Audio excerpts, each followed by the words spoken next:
Assalamualaikum warahmatullahi wabarakatuh. Selamat pagi Ibu Ani dan teman-teman. Saya Bambudi Luhur Wijaya dengan NPM 195400039 dari kelas PGSD 02. Di sini saya akan mempresentasikan hasil dari PPWT saya, yaitu tentang fonologi.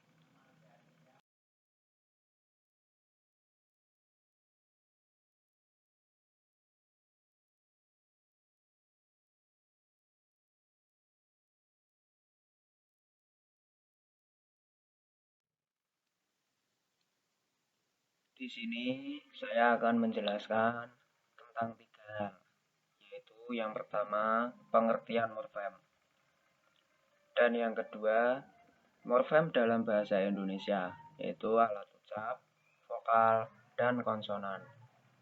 Yang terakhir adalah yang ketiga, yaitu contoh-contohnya.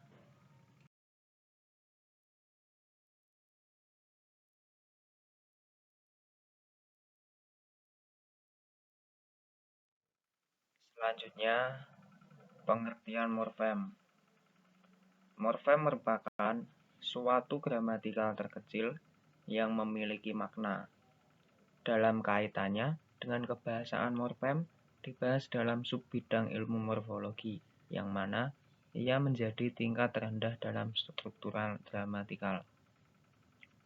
Morfem menurut para ahli, menurut Hockett, morfem adalah unsur terkecil yang secara individual mengandung pengertian dalam ujaran suatu bahasa.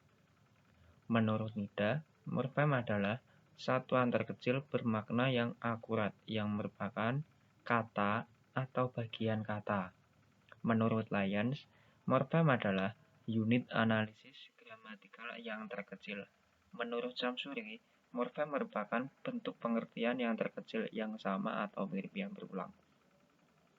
Morfem sendiri bisa diklasifikasikan menurut morfem berdasarkan bentuknya, yaitu morfem bebas dan morfem terikat. Yang kedua, morfem berdasarkan keutuhannya. Contohnya morfem utuh dan morfem terbagi. Yang ketiga, morfem berdasarkan maknanya. Contohnya morfem bermakna leksikal, morfem tidak bermakna leksikal.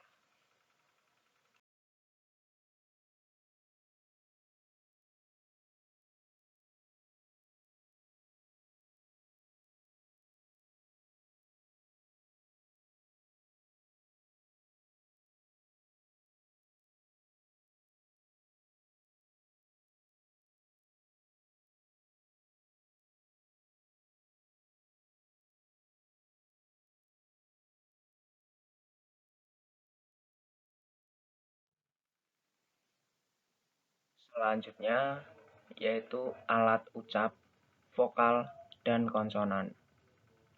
Ada 3 faktor dalam pembentukan bunyi bahasa, yaitu sumber tenaga, alat ucap, dan rongga pengubah getaran. Sumber tenaga itu bisa terjadi di udara. Alat ucap itu bisa digunakan menggunakan sekitar bagian mulut, hidung, dan tenggorokan. Sedangkan rongga pengubah getaran yaitu menggunakan pita suara. Proses terjadinya bunyi bahasa. Yang pertama, mengalirnya udara. Selanjutnya, kefonansi. Yang selanjutnya ke artikulasi, dan yang terakhir juga ke artikulasi.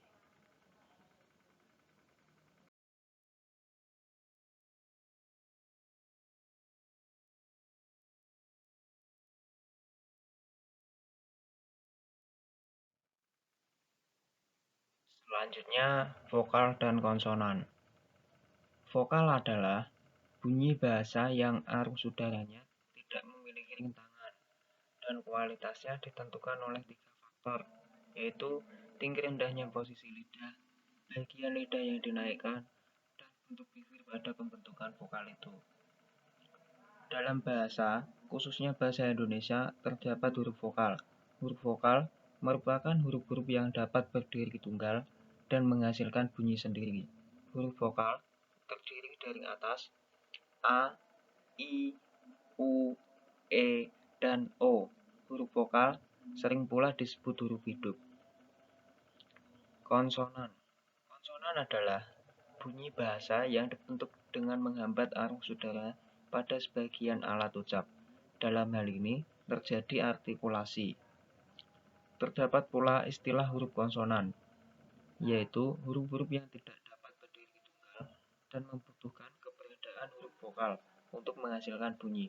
Huruf konsonan tersebut terdiri atas B, C, D, F, G, H, J, K, L, M, N, P, Q, R, S, T, V, W, X, Y, dan Z.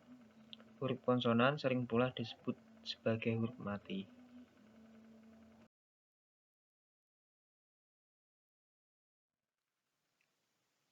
Mungkin cukup sekian presentasi dari saya. Kurang lebihnya saya mohon maaf. Wabillahi taufiq wal hidayah. Wassalamualaikum warahmatullahi wabarakatuh.